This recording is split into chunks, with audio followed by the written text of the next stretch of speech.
28 sampai 31 Desember 2012. Buku yang telah terbit di Cantrik adalah kumpulan esai berjudul Merusak Bumi dari Meja Makan. Ini hanya beberapa karya beliau yang tentunya baru-baru ini sudah banyak beliau menghasilkan karya-karya. Nah, dalam hal ini untuk tanpa panjang lebar, saya memberikan waktu sepenuhnya kepada penyaji untuk menyampaikan hal-hal berkenaan dengan Hari Santri Nasional, termasuk juga peran santri di masa yang akan datang. Kepada beliau, tempat dan waktu dipersilahkan. Assalamualaikum warahmatullahi wabarakatuh. Bismillahirrahmanirrahim. Alhamdulillahirabbil alamin wa bihi nasta'in ala umuri dunya waddin. Wassalatu wassalamu ala asyrafil anbiya'i wal mursalin sayyidina Muhammad wa ala alihi wa sahbihi ajma'in. Rabbi zidni ilma wa zidni fahma. Rabbi shrah li sadri wa yassir li amri wahlul 'uqdatam min lisani yafqahu qawli. Hadirin yang saya hormati, yang saya muliakan, wabil khusus Kiai Ahmad Hasan sebagai Kepala Madrasah Al-Satu An-Nuqayyah, para guru, semua hadirin siswa yang ada di tempat ini yang mempunyai keistimewaan karena dapat hadir di dalam acara rangkaian Hari Santri 2025. Dalam kesempatan kali ini saya diminta untuk menyampaikan beberapa poin atau pemikiran tentang peran santri atau pesantren dalam pendidikan, dalam kemerdekaan, dan dalam segala sisi kehidupan kita, baik di masa lalu, masa kini, dan bagaimana kita memproyeksikannya di masa yang akan datang. Ini akan menjadi berat bagi saya karena saya harus membuat ramalan-ramalan menggunakan abajadun hawazun hatayakul lamanun sa'abasun korosun taujir akan kata aja. Itu cara meramal jodoh, meramal anak, bahkan termasuk meramal masa depan. Dan saya kira itu salah satu khazanah yang kita miliki dan tidak dimiliki orang lain. Kita mulai dari khazanah kita yang sangat besar. Coba dimatiin. Ini kok begini ya? Ini ciri khas kesantrian, dengung suaranya. Ciri-ciri kesantrian yang tidak perlu kita banggakan adalah nyeting song nggak bisa. Itu ciri kesantrian dan pesantren yang sangat tidak kita banggakan. Yang lain oke lah kita bangga, tapi yang ini enggak. Ada beberapa khazanah kepesantrenan, santri dan pesantren yang kita banggakan dan tidak dimiliki orang lain. Pertama, transmisi keilmuan, pengetahuan di pesantren itu melalui puisi, yaitu melalui nazam. Itu tidak ada dalam khazanah pendidikan dimanapun di dunia, nggak ada. Teori loh ya, teori. Kalau tentang hal yang lain mungkin ada.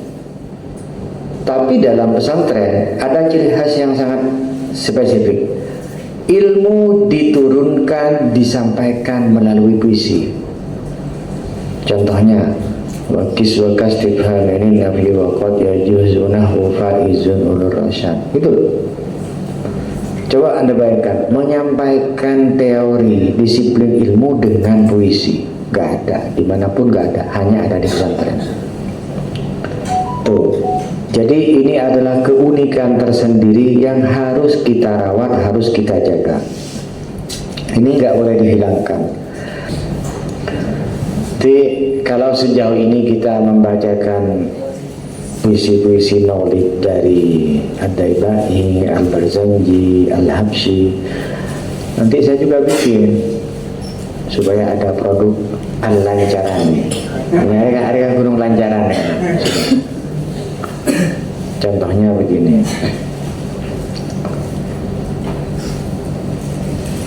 Maulidus Syafi'i Muhammad biqa'in bil harami Maulidul Bushra tabarraj farhatan bainal humumi An-Nabi khairul bariyah malahu aibul anami Bin Nabi kunna hafawna ihtiraman bil qiyami Ya Nabi anta tabibu bal dawa'in lisaqimi nas'alallahal mu'ila sihatal qalbi salimi. Produk lokal dulu. Kan belajar nasi goreng nggak masalah, nggak perlu. Saran bikin mie pangsit nggak perlu. Tapi kalau Anda belajar fikih, belajar nahwu, belajar terutama tauhid, itu harus ada gurunya dan ada syaratnya. Dan ini menciri-ciri khas di lingkungan pondok pesantren. Ciri khas santri, ciri khas pesantren, harus ada syaratnya. Apakah kita antipati dengan AI, dengan ChatGPT? Enggak. Itu hanya tool, hanya alat. Jadi misalnya kalau Anda ngaji Riyadhus Shalihin, harus ada ngaji sama siapa? Gurunya siapa? Sama Kiai Fikri, sama Kiai Som, atau sama siapa? Itu. Kalau Anda untuk mencari hadis, misalnya hadis tentang syu'batul iman, itu hadis ada di mana? Oh, ada di Riyadhus Shalihin halaman berapa? Riwayat siapa? Tinggal cari pakai Maktabah Syamilah. Tinggal cari pakai apalah caranya. Jadi Maktabah Syamilah ataupun perangkat lain, ChatGPT segala macam, itu hanya alat untuk mempermudah. Misalnya begini, Anda ingin tahu kata-kata indah soroh dalam Al-Quran ada berapa kali disebut, itu pakai kamus Fathur Rahman kalau zaman dulu. Sekarang nggak perlu, kita pakai indexing. Jadi pencarinya itu indexing. Saya ingat sekali istilah Pak Agus Zainal Arifin itu mengatakan bahwa alat-alat itu digunakan untuk indexing, untuk mempermudah kita mencari. Zanjabila di Quran disebut berapa kali misalnya. Waqalah dengan artinya berkata ada berapa kali. Waqalah dengan artinya berdoa ada berapa kali. Jadi ngindeknya itu pakai perangkat yang kita gunakan melalui ponsel atau laptop. Tapi nyambung sananya tetap harus talaki, tetap harus ngaji sama kiai. Ada gurunya. Jadi ini nih ya. Jadi pertama, bahwa transmisi ilmu pengetahuan itu di pesantren unik karena disampaikan melalui puisi. Yang kedua, kita punya konsep besar soal sanad keilmuan. Jadi contohnya begini. Kenapa kalau habis sholat maghrib bacanya la ilaha illallah wahdahu la syarikalah lahul mulku wa lahul hamdu yuhyi wa yumiitu wa ala kulli syai'in qadir. Ada yuhyi wa yumitunya. Tapi setelah subhanallah alhamdulillah wallahu akbar tidak pakai yuhyi wa yumiit. Nah, itu ada sanadnya. Saya kiai nyebut begini, riwayatnya ini. Kiai nyebut begini, riwayatnya begini. Benih kengkun oleh apa ketepaan oleh ngaji oleh nenero, bukan begitu. Anda kalau sholat misalnya Allahumma ajirna minan nar, Allahumma ajirna minan nar, Allahumma ajirna minan nar, Allahumma antas salam wa minkas salam, abilu.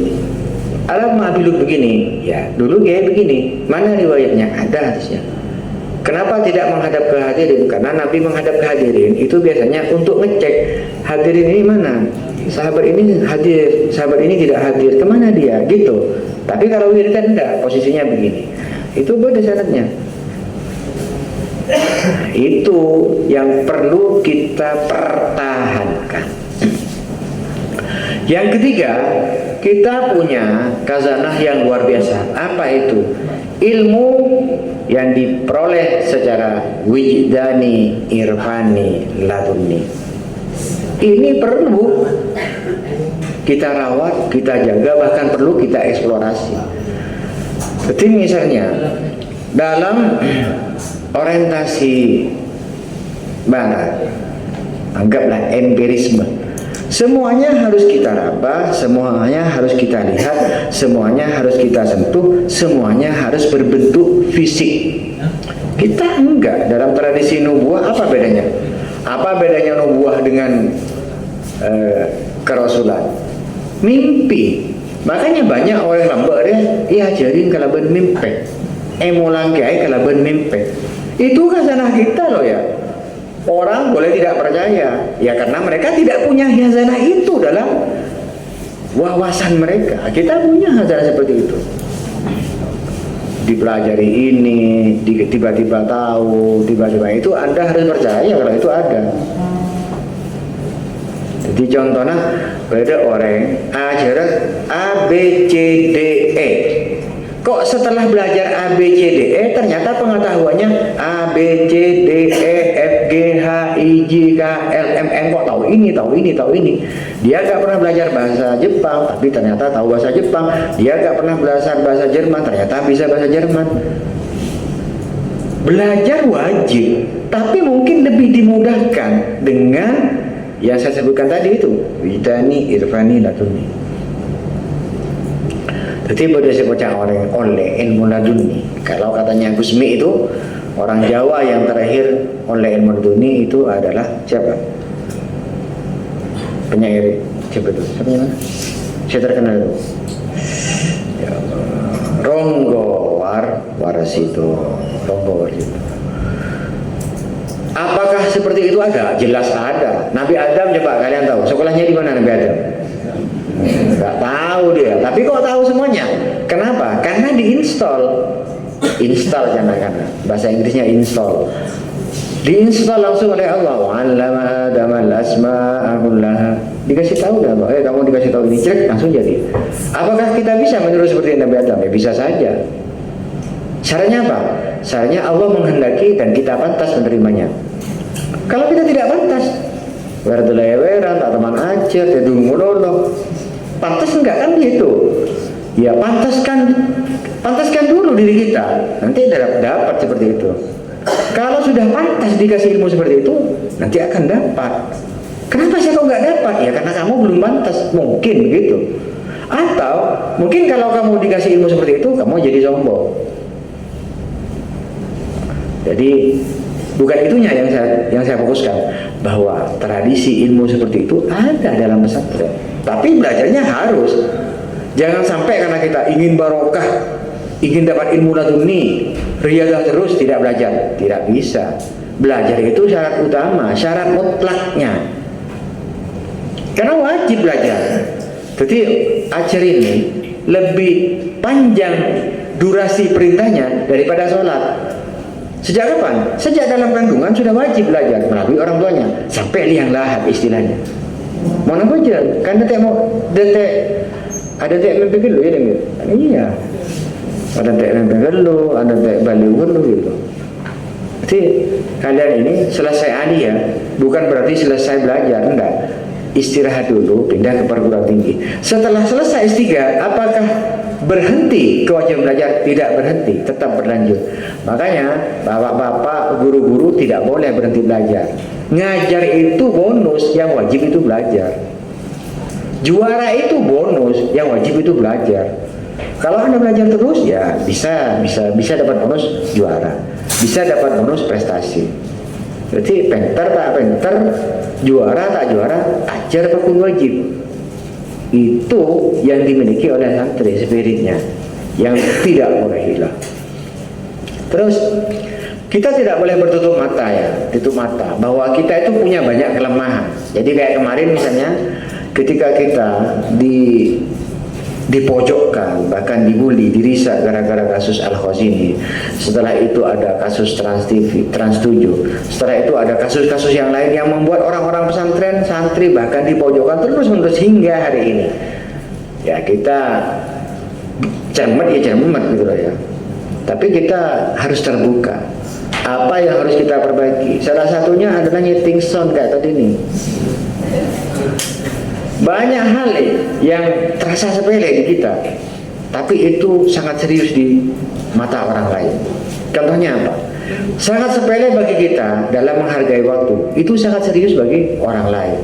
Sangat sepele bagi kita cara pegang mic, cara memanggil salam, cara menyebut nama.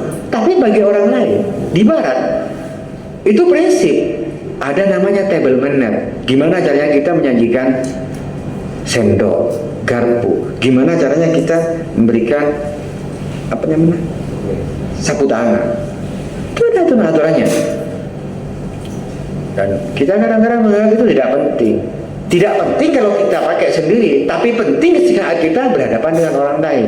Nah, itu yang saya kritik dari santri ketika kita, maaf dalam tanda petik, arogan ketika berada di tempatnya orang lain yang bukan ranah kita. Contohnya Ya, ketika kita berinteraksi dengan orang lain, ya kita ikuti aturan mereka. Apa aturan mereka? Mas, maaf mas, kalau masuk ruangan tidak boleh terlambat. Mas, maaf mas, kalau boleh masuk ruangan jangan bunyikan handphone. Ya kita ikuti mereka. Contohnya begini, di Eropa, Anda kalau masuk ruangan harus buka PC-nya. Itu aturan bagi mereka. Tapi bagi kita enggak. Jangankan dalam ruangan, di WC pun kita dianjurkan pakai PC. Jangankan di ruangan, ini WC, pakai WC, tutup, sungguh. Beda kan? Nah, beda. Kita sekarang berada di apa? Di posisi seperti apa? Nah, sekarang kita punya keyakinan, punya komitmen, pastaku, mestinya begitu. Kalau Anda punya komitmen seperti itu, ya pegang itu dimanapun Anda berada. Itu yang harus kita pertahankan. Jadi yang saya sampaikan ini beberapa fenomena yang ada di lingkungan pesantren dan tidak ada di tempat yang lain yang harus kita jaga. Hal-hal yang di tempat orang lain lebih bagus kita ambil, kita adopsi, kita gunakan. Contohnya seperti tadi, baca, nah, saya mau nanya cara memikirnya bisa nyaman. Jadi misalnya kita butuh pengetahuan bagaimana cara pegang mikrofon, kan tak usah begini, kita ini tidak ada jelas ya, meskipun nyari ada tak bisa kita tidak paham kan, tidak apa yang saya katakan. Nah, itu contohnya, itu contohnya nih. Kenapa? Karena Anda tidak punya pengetahuan jarak seperti ini, apa itu namanya feedback, apa itu jarak dari sini, apa itu namanya clarity, tak tahu, kudu tahu. Di mana suara itu yang dipentingkan dalam ruangan itu adalah clarity-nya, bukan subwoofernya. Mau nang luar nyetel lagu Adela, iya subwoofernya. Tapi dalam ruangan yang kita butuhkan adalah clarity-nya, kejelasannya. Jadi ketika saya mengatakan S terdengar S, bukan pentol gitu loh ya, ini S, pentol. Kok saya bilang S kok kedengarannya sebelah, kan enggak menarik gitu kan. Hal-hal teknis seperti ini harus kita pelajari. Jadi kita kembangkan sebagai bonus dari studi kita tentang fikih, tentang agama, tentang tauhid. Itu harus kita tahu. Bahkan saya mempelajari cara pegang mic misalnya. Nah, karena contohnya ya, ini contohnya pegang mic. Di mic itu kadang-kadang ada pembatasnya. Anda kita tahu, kita kudu dia. Ya feedback ngecuek, nah kan?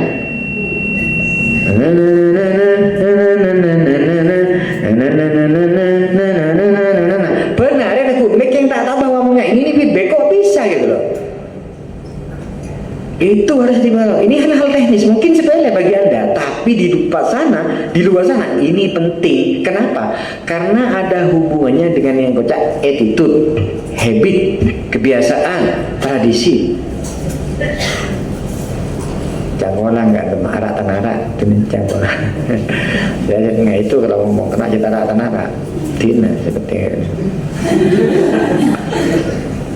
Saya dikasih waktu ngomong 30 menit. Nah, ini kebiasaan kita yang kadang-kadang disuruh sambutan 30 menit juga.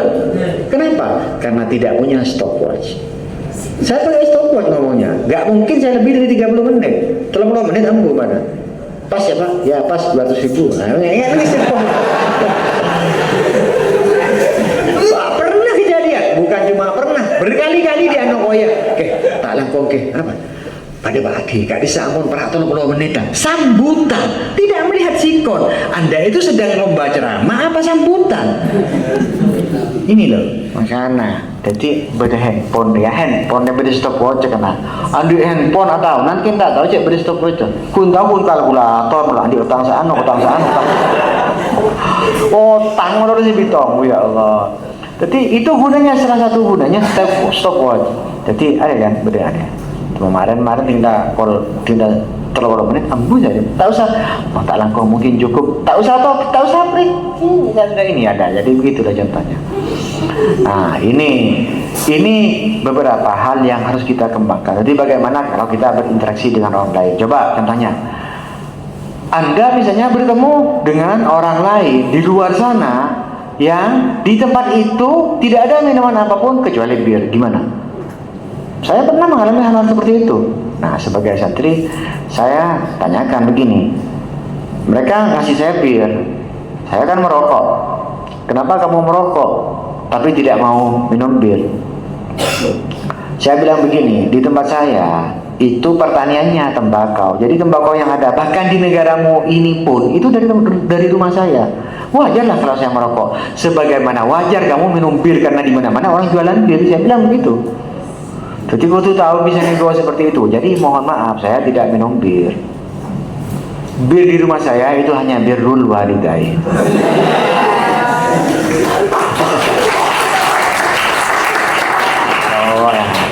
Tapi waktu tahu. Jadi pernah saya menghadapi seperti itu. Ada juga suatu saat itu saya pernah menghadiri di pameran lukisan yang ketika itu namanya standing party. Standing party ini apa? Tahu nggak kalian?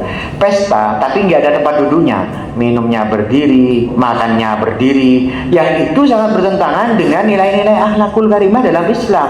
Kalau makan duduk, kalau kencing jongkok, kan gitu. Minum duduk. Aku adalah seorang santri, pesantrenku Alam Raya, kiaiku Hati Nurani, dan kitab kajianku Tutur Panjang Para Wali. Aku adalah seorang santri, seorang tawanan di penjara dunia. Akan tetapi, semangat tidak bisa dibendung seperti angin mencari arah, menerusup melampaui sekat, berkisar, bertiup, melesat. Aku adalah seorang santri, pesantrenku adalah sebuah gudang besar di mana tersimpan berbagai macam pusaka. Sebuah rumah besar dengan banyak pintu yang selalu terbuka. Tapi setelah sekian lama aku pergi meninggalkannya, kini aku melihat dari kejauhan jarak di peta, tapi sejengkal jarak di dada. Diriku tak ubahnya seorang nelayan yang telah menepi, meninggalkan lautan di mana mutiara, ikan-ikan dan selaksa misteri Tuhan tersimpan. Aku merasa seolah diri seorang perantau, pergi mencari sesuatu, meninggalkan sesuatu yang membuatku akan kembali kelak. Aku adalah seorang santri, seorang musafir di negeri badai, seorang miskin di kota benda. Orang-orang melihatku kasihan karena tak punya, walaupun sebenarnya aku kaya raya, sebab hartaku adalah tabah dan derana. Aku adalah seorang santri dari sebuah kampung bernama Kesederhanaan, tempat aku bertolak dan rumah untuk kembali.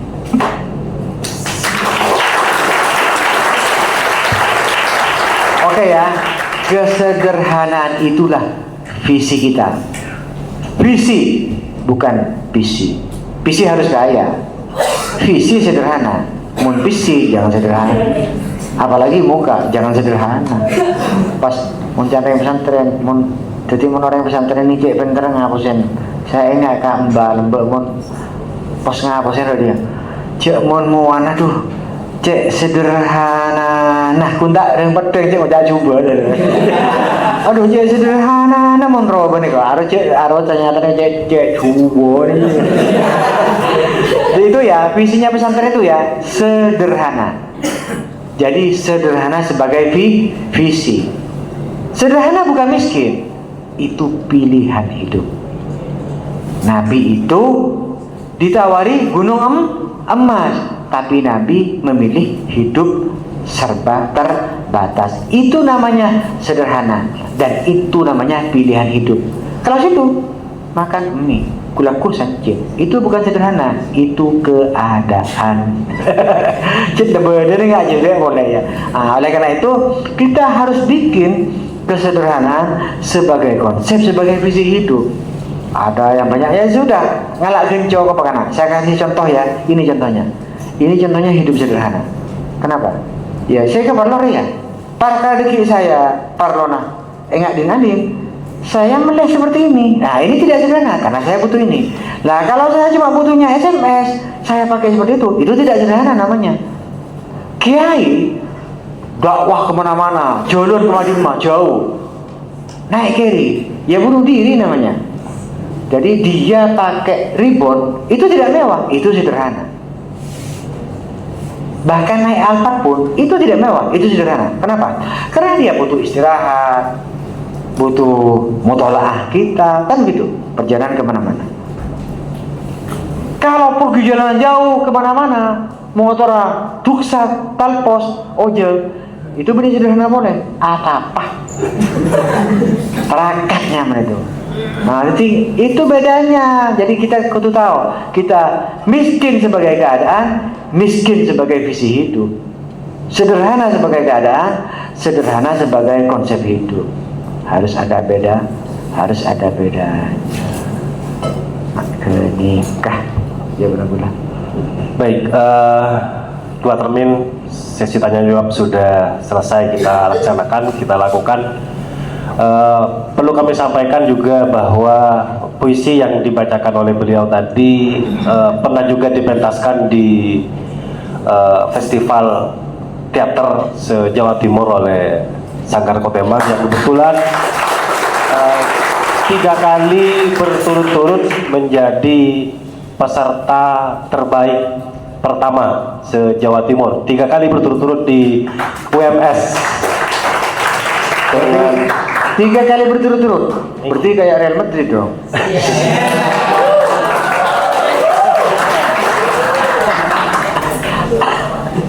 Padahal kau tak libur keban jadi tak libur. Thank you. Baik, sebelum kami tutup, kami minta closing statement dari beliau berkenaan dengan peringatan Hari Santri Nasional. Seperti yang disampaikan beliau tadi, jadi ada semangat, tabah, dan juga derana. Yang paling penting juga kesederhanaan. Ini selaras juga apa yang disampaikan oleh Profesor Kiai Dr. Kiai Haji Abidin A'la dalam bukunya, bahwa ciri khas santri itu ada 3. Yang pertama, kemandirian, keikhlasan, dan juga kesederhanaan. Kepada Kifaisi, mohon closing statement-nya, Kak Dito. Closing statementnya cuma 1 baris kata saja. Cak Madura, kalian kalau ingin eksis, berkomitmen, maju, istimewa, 1 pesan saya, sapa selain teti. Dengar yang Madura? Sapa selain teti. Kan nggak tahu kan? Iya. Tahu nggak? Pernah nggak main tekan ya? Sapa selain teti. Tiga muncul kan gila kalau itu kan. Enggak, itu prinsip. Artinya kalian kalau ikut alur mainstream sama seperti yang lain, tak akan deti. Takut deti pada benkancana. Kudu lain baru deti. Tapi lainnya itu lain yang istimewa. Itu lain misalnya pun jam ngajeng, arong-sarong, kesandeng, lain. Kita tak deti ukur. Deti saya lain pun itu. Jadi begini karena kalau temanmu habis isya itu langsung makan, kamu jangan begitu. Kamu belajar sampai jam 9, baru beda dengan yang lain. Kalau temanmu belajar 1 jam, kamu belajarnya 3 jam, baru ya detik. Biasanya ya. Biasanya mau kulakukan jangan berbiasa itu banyak itu gitu loh. Itu sebetulnya ambil lebih dan kita ikut alur saja. Artinya begini, kalau bertona main aja, mau bertona aja main. Kita itu kadang begini, bertona aja sambil main aja kerja, jangan, waktunya eman. Ketika kita waktunya belajar, kita jangan main. Tapi ketika kita main, ya tidak usah belajar. Gitu cara kita ngatur efektivitas.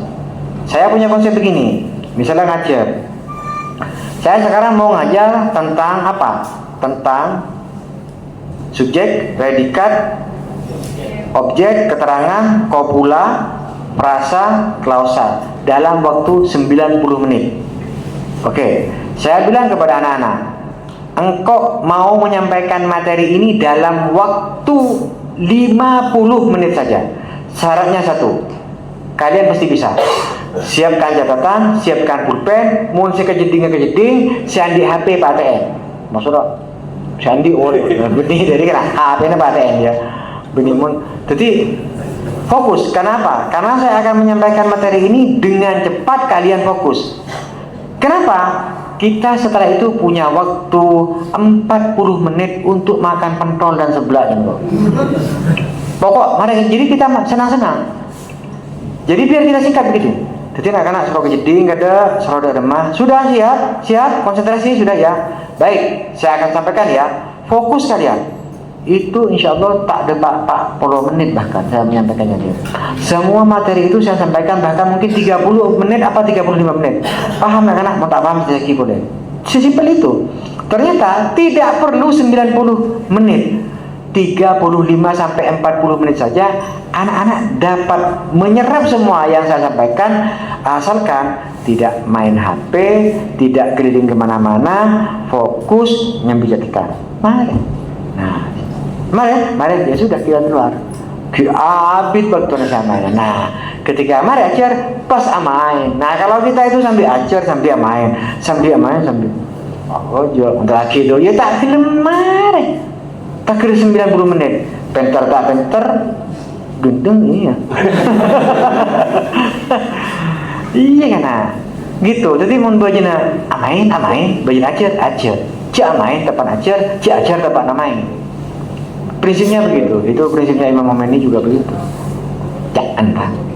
Kalau saya prinsipnya begitu. Jadi kalau saya mau menyampaikan materi cukup 30 menit. Kalau orang lain menyampaikannya 90 menit, saya mungkin 40 menit saja, asalkan syaratnya dipenuhi.